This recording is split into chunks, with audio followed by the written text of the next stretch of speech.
We're playing every game on Game Pass, and game 98 is A Plague Tale Requiem. Now, this title does have a little bit of a mixed review, so I want to start off by saying, try and keep in mind that this is a subjective opinion, and overall, I do really think this is a good and well-made game, and that it's definitely worth checking out. But let's go ahead and get into why I have such mixed thoughts on this one. So to start off, you need to know that A Plague Tale Requiem is the sequel to the first game, Innocence. It's mainly story-driven, with gameplay that revolves around stealth and puzzle solving. And then the fact that it is a story game and I've never played that first title did make it a little confusing at first, but I do gotta say that the writing and storytelling was pretty dang good and even made me suggest purchasing A Plague Tale Innocence to get all the backstory. So without ruining any of that story, you are set in the more medieval timeline where a rat plague is running wild.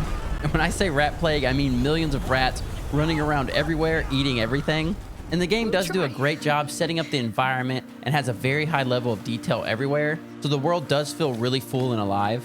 And it honestly looks really pretty. But unfortunately, at this point, I have actually stopped going through the story because of the gameplay loop. Like I said earlier, it's mainly a stealth and puzzle game, which mainly revolves around lighting up certain areas to keep the rats away. And that gameplay just wasn't all that fun to me. I think it was great for the storytelling and world building, but when it comes down to how much fun I was actually having, it just wasn't hitting the spot for me. Now, I do think a lot of people will enjoy the level design and sneaking around and all that. And then when you add in the other positives, this could really be a great game for the right person. So its story, atmosphere, graphics, and world building would all be around an 8 out of 10. But its gameplay would hit a little closer to a 5 or 6 for me.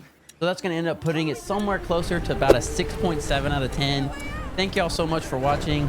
Let me know down in the comments what you would rate this title. And as always, I'll see y'all in the next one.